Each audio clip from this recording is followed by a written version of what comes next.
setelah 3.000 tahun terkunci. Para ilmuwan mendapatkan temuan mengejutkan saat melakukan pemindaian di piramida yang menjadi makam Firaun Tutankhamun. Hasil pemindaian itu menunjukkan adanya 2 ruangan yang tak tersentuh selama 3.000 tahun. Seperti yang dilansir Dream, menurut Menteri Kepurbakalaan Mesir, Mamdouh El-Damati, ruangan misterius ini diduga berisi material logam ataupun organik. Mamdouh menambahkan, ruangan misterius ini akan dipindai kembali pada akhir bulan ini. Sebab, para peneliti perlu mendapatkan gambaran yang lebih jelas lagi. Penemuan ini setidaknya bisa menjadi petunjuk baru bagi masa-masa kuno di Mesir yang penuh gejolak. Dan sejumlah peneliti berspekulasi, ruangan itu menjadi makam Ratu Nefertiti, istri dari ayah Firaun Tutankhamun. Sementara itu, Mamdouh juga memperkirakan bahwa ruangan tersebut merupakan makam anggota keluarga dari Firaun Tutankhamun. Meski demikian, dia tidak berspekulasi apakah ruangan itu makam dari Nefertiti. Di akhir 80-an, Perancis meminta Mesir untuk mengirimkan mumi Firaun untuk dilakukan serangkaian eksperimen dan penelitian. Akhirnya, mumi penguasa Mesir terkenal tersebut akhirnya tiba di Perancis. Mumi itu kemudian dipindahkan ke ruangan khusus di Monument Center. Para arkeolog, ahli bedah dan ahli anatomi mulai melakukan studi tentang mumi ini dalam upaya untuk menyelidiki misteri Firaun. Dokter bedah senior dan ilmuwan yang bertanggung jawab atas studi tentang mumi Firaun adalah Profesor Maurice Bucaille.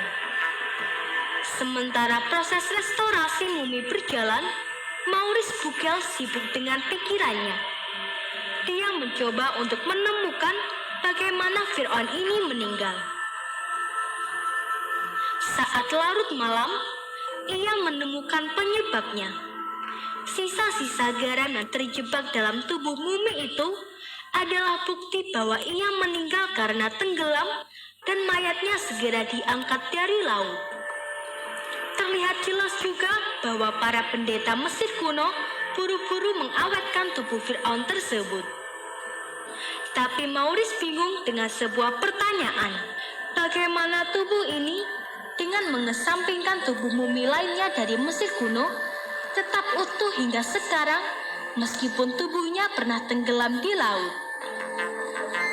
Maurice sibuk memikirkan hal tersebut ketika seorang koleganya mengatakan tidak usah terlalu dipikirkan karena dalam Islam disebutkan bahwa Firaun ini memang tenggelam. Pada awalnya, dia sangat tidak yakin dan menolak pernyataan tersebut. Dia mengatakan penemuan seperti itu hanya bisa diketahui melalui peralatan komputer canggih dan modern. Maurice bertambah tercengang setelah koleganya yang lain mengatakan bahwa Al-Quran, kitab suci yang dipercaya Muslim, menceritakan kisah tenggelamnya Firaun dan mengatakan tubuh tersebut akan tetap utuh meskipun ia telah tenggelam. Maurice bertambah terkejut dan terus bertanya-tanya, dari mana kitab suci umat Islam ini mendapatkan data, sementara mumi tidak ditemukan sampai 1898. Selain itu, Al-Quran juga baru diturunkan kepada umat Islam selama lebih dari 1400 tahun setelah peristiwa tenggelamnya Firaun. Mengingat juga sampai beberapa dekade lalu, seluruh umat manusia termasuk Muslim tidak tahu bahwa orang Mesir kuno mengawetkan Firaun mereka. Maurice Bucaille terjaga sepanjang malam menatap tubuh Fir'aun.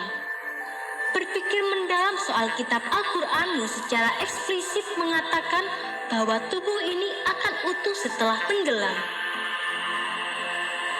Bisakah dipercaya Nabi Muhammad SAW tahu tentang ini lebih dari 1000 tahun yang lalu ketika saya baru saja mengetahui hal itu? Pikir Maurice. Pikiran Maurice malam itu dipenuhi berbagai pertanyaan dan keheranan tentang kitab suci umat Islam. Mumi tersebut akhirnya dikembalikan ke Mesir. Jatuh cinta dengan Al-Quran.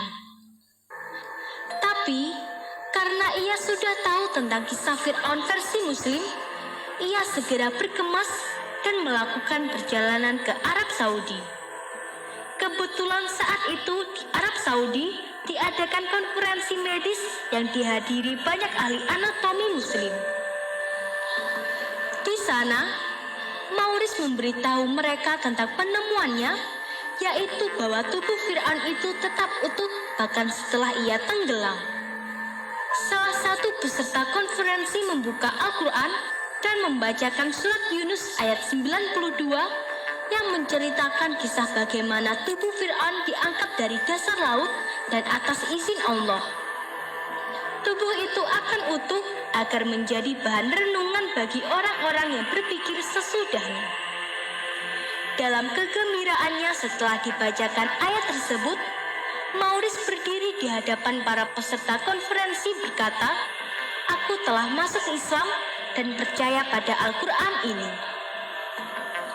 Saat kembali ke Prancis, Maurice Bucaille menghabiskan 10 tahun melakukan studi tentang kesesuaian fakta-fakta ilmiah saat ini dengan yang disebutkan dalam Al-Quran. Dia berusaha meyakinkan dirinya bahwa Al-Quran tidak pernah bertentangan dengan satupun fakta ilmiah. Dia kemudian menulis buku tentang Al-Quran yang menghebohkan seluruh negara-negara barat dengan judul The Bible, The Quran and Science, The Holy Scriptures Examined in the Light of Modern Knowledge. Buku tersebut sangat laris dan bahkan ratusan ribu eksemplar telah diterjemahkan dari bahasa Prancis ke bahasa Arab, Inggris, Indonesia, Persia, Turki, dan Jerman. Bahkan tersebar ke hampir semua toko buku di seluruh dunia. Sisi ilmiah dari Al-Quran telah mengejutkan saya sejak awal. Karena pikiran saya belum pernah melihat begitu banyak kajian ilmu pengetahuan yang disuguhkan secara akurat. Itu semacam cermin bagi ilmu pengetahuan yang sudah ditulis dalam buku-buku ilmiah selama ini, padahal ilmu tersebut sudah ada lebih dari 13 abad yang lalu. Sepenggal catatan kata pengantar Maurice dalam bukunya.